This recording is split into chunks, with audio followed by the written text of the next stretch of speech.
versatility is the name of the game for Kyler for me. Justin Jefferson even went out in the open and said, we're glad to have some talent in the quarterback room. We'll set this up for Kyler now. Yeah. Nice little K for Kyler.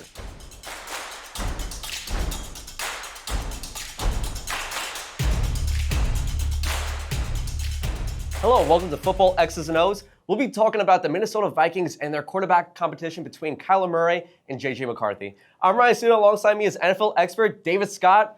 Look, the Vikings, they signed Kyler Murray to a one-year deal, and McCarthy struggled the last couple of years. We'll see what it turns out. Yeah, this really signals that it might be McCarthy's turn to go back onto the bench, but we'll talk about it and we'll see what we think they should do.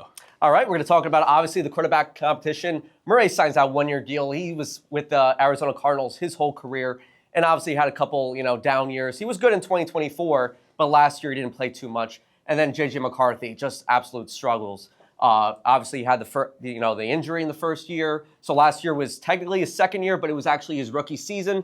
So what do you make of the move to get Kyler Murray in that building and help the offense? Yeah, I think it's the right move. Regardless of if McCarthy is going to be your starter or not, you did need someone to come in and be a veteran presence to either teach McCarthy a little bit about playing the quarterback position or compete with him to motivate him to get better or just take over the job. And I think we're going to find out as the offseason goes on which of those three options it's going to be.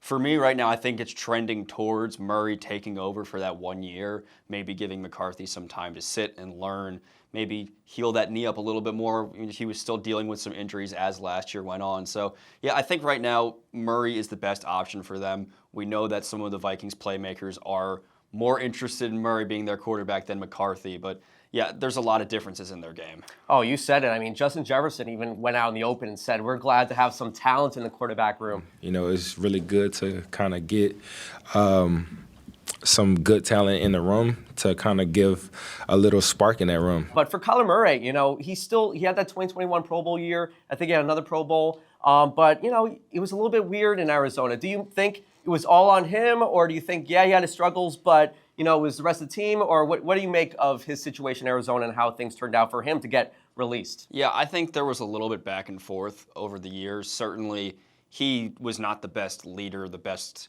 football player, the most motivated guy in the building at times. But also, when he was on the field and producing, he made some really good football plays. So I think this last year, it was kind of that mutual decision of the Cardinals not really having a position to build around, and then Murray needing a place to go get the real playing time to actually try and compete with some weapons to revive his career. I think if we get 2024, 2021 rookie year Kyler Murray back in Minnesota, that would be really exciting. But again, it's what version are we going to get of him? Are we going to get the version that got him released from the Cardinals, or are we going to get that old school version of him? So yeah, a lot of this is on him, the fact that he ended up in free agency and signing with a new team. But at the same time, I think the Cardinals played their cards wrong ever since they drafted him. They had a good team once or twice, and then everything fell apart. I mean, you only had one guy that had 1,000-yard plus yards in a year, and that was DeAndre Hopkins. Everything else has been obviously below average. But for the Vikings, they trotted out guys like Max Brosmer, Carson Wentz,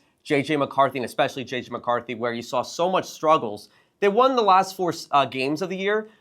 Imagine if they had a guy like Kyler Murray in that building last year. They'd probably make it to the playoffs. Yeah, that Vikings offense has not been the same without Kirk Cousins.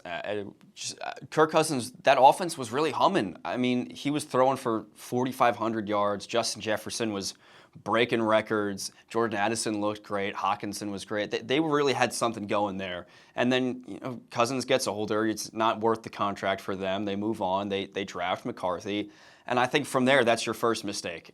You watch J.J. McCarthy, and sure, he was a national champion. But at the same time, I mean, he wasn't the most impressive quarterback prospect. He had under 3,000 yards in his last year at Michigan.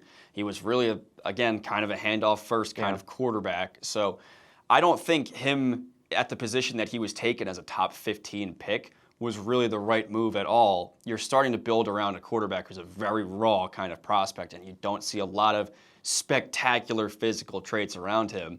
Now you're bringing in a quarterback who has a lot of those spectacular physical traits. Sure, bit of a shorter quarterback, more of a compact build, but very speedy, very quick, good accuracy, good arm talent. He's a Heisman winner. So yeah, there's a lot more to build around in the case of Murray, and I think it's worth it to put him on the field because he's probably going to be able to elevate those weapons around him. Yeah, I mean, if you don't look good in Kevin O'Connell's offense, and also you have only Jordan Addison, Justin Jefferson, a pretty good running back group, things are going to look good for you because McConnell, he makes things so easy for the quarterback. A lot of play action, motion, deep crossing routes. Jefferson's always going to be open. So for McCarthy not to be good last year and to show some weaknesses, yeah, it was his first full year. He showed a little bit of moments, but hey, I think you can say that for a lot of quarterbacks. He just didn't show enough for them to say, oh, we're going to have him quarterback week one. They go out on Kyler Murray, and I think that was the right move. Yeah, and Kevin O'Connell is supposed to be the quarterback whisperer. You know, he revives Sam Darnold's career, who's now a Super Bowl winner,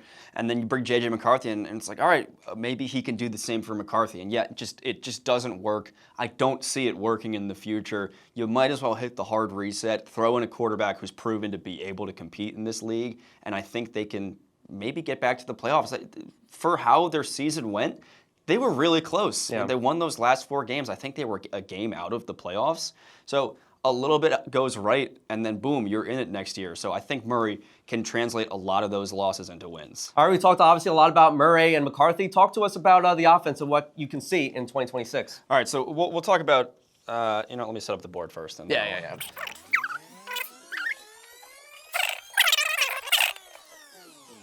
Okay, so let's start first by looking at J.J. McCarthy in this offense. Now, when J.J. McCarthy is in the field, I called him, I'm just going to use an M so I don't have to spell out the whole thing. Yeah. I call him a handoff-first quarterback, and that does sound kind of insulting, but that's just kind of what he is. When he was at Michigan, that was the offense. Hand it off to Blake Corum, let him do his thing, or run an RPO style where the defense has to consider Corum as an option, you pull it back, and then you make the throw. Heavy RPO offenses are the thing in college football right now. Not a lot of teams run a pro-style offense. Most guys run out of the shotgun. Not a lot of guys run out of center. So that's already a big adaptation that you have to make going into the league. If you can make that transition, that means you're a pretty good quarterback prospect. And we see that with guys like Fernando Mendoza, who just won the national championship in a heavy RPO offense, like J.J. McCarthy did back in 2023, wins the national championship, heavy RPO offense, goes to the NFL, doesn't really translate it. So we'll see how that goes with Fernando Mendoza, but I'm more confident in him because of his other skills. So removing the running game, what does McCarthy do on the field that kind of limits your offense? Well, for me, I'm going to put the green marker away, actually, and let's put up some barriers. For me, what McCarthy does is kind of limits the field. Say these are the numbers, these red lines, I see him having trouble playing outside the lines. Now, a good quarterback is going to make those spectacular plays going towards the sideline, whether that be a Justin Jefferson over here, we'll do a JJ for Justin Jefferson, coming up on an out route, a quick out route, going deep, cutting back towards the sideline. Those are plays that he's really good at because he's very shifty, he's able to stop on a dime and get out there and get open where a quarterback should put it where only he can get it. I don't think McCarthy really has the ability to do that. McCarthy can hit those plays when we're coming across the field, those in routes, those slants and such. And then occasionally, maybe he'll hit someone on a streak outside the numbers, but it's going to take someone really beating their man and also not going that deep because I really don't have confidence in his arm talent. McCarthy, again, we're good with the handoffs in that RPO style offense, but it's got to be short, it's got to be quick, it's got to be compact. And not a lot of NFL offenses run like that. That's just not how the league works. You get him up under center as well, and then things deteriorate even further. So my thing with McCarthy is when he is on the field, your options become much more limited. You're just really constrained in what you can do in the offense. Yeah, I feel like with McCarthy, it's going to be a lot of short passes. A lot of the good quarterbacks, like you said, it takes time to be in that pocket. Guys are going to be downfield. I also think, as much as we've been criticizing McCarthy, maybe some play action could be good for him too. I mean, he can move. I mean, obviously Murray's better mobile-wise, but I feel like McCarthy, if he's out of that pocket, has to make a quick read.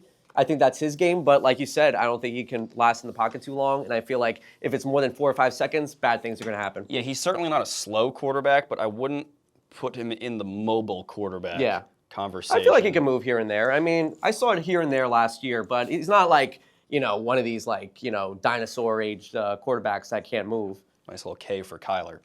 What can Kyler Murray do that's different? Well, again, like we said with these outside balls, I'm much more confident in that. I'm much more confident in us going deep to the middle of the field, going from the middle of the field to the outside. Yeah. Think about these outside routes coming in, over, up. Getting more complex with our offense. But what I also believe in him to do is when things are breaking down, sure, McCarthy can move a little bit. When things are breaking down, Kyler easily escapes and creates from the outside. When the play's breaking down, he's either going to, run up on his own, or he's going to run out and get that ball up the field where there's broken coverage because someone on the defense who was covering this guy or was in a zone sees the quarterback breaking out and has to break down. Boom, we've got an opening. So versatility is the name of the game for Kyler for me. And that opens up a lot of things for the kind of playmakers that you have. When you have a Justin Jefferson on the field, a Jordan Addison, even a TJ Hawkinson, these are guys that you need to give the space to work and highlight their games. And I think when McCarthy's on the field, Justin Jefferson has to do the opposite. He has to elevate McCarthy. And how high can he elevate McCarthy? The ceiling is pretty low, in my opinion.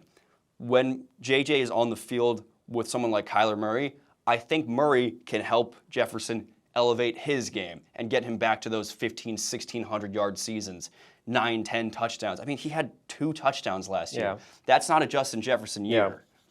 Yeah, I feel like in that division, you're only going against Michael Parsons. You're only going to go against Aiden Hutchinson. So these guys are going to come after you. You can't stay in that pocket. Kyler can get out of the pocket. Hey, he can run. He can go 10, 15 yards. So I feel like you're going to get completions with Kyler, but he can also run with the football and make some yardage, and that will make Jefferson happy. Yeah, so, out of the shotgun, under center, however you want to align the play. Like, I think there's many more ways that you can run your offense if you're the Vikings if Murray is under center rather than if it's McCarthy. Yeah, and the run game too. I mean, it's very good that you have Kyler that can run, and that just creates a lot of RPOs for Kyler, and he can get, again, like 5 to 10 yards on first down. So I feel like I feel like it was so easy for them to say, oh, Kyler Murray's on the market. Like, there wasn't that many options on the market. Malik Willis, for example, Geno Smith, those aren't the best of quarterbacks. Kyler Murray, when he's on, he's on. I think he looks like a top 10 quarterback when he's on his game. Obviously, I think it's also with the fact that he can be inconsistent. I want to see a full season out of him. I feel like we haven't really seen that. Even throughout his career, you look at the good seasons, but man, that 2021 season, even the end of the year, I think he had a little bit of struggles, and obviously that Rams playoff game was terrible. But I feel like when it comes to Murray, you're going to be winning games as opposed to McCarthy. I don't think it's going to look pretty. Yeah, I think this was a match made in heaven once he was released from the Cardinals. That was it. Once he hit the market, go to the Vikings, reestablish your career. This is kind of another Sam Darnold move for me. And obviously I think Sam Darnold was kind of a surprise. He was supposed to be the backup, hopped up into the starter role, then was spectacular. But I think Murray is going to end up winning the starter role here. I think he's going to do pretty well to thriving in it.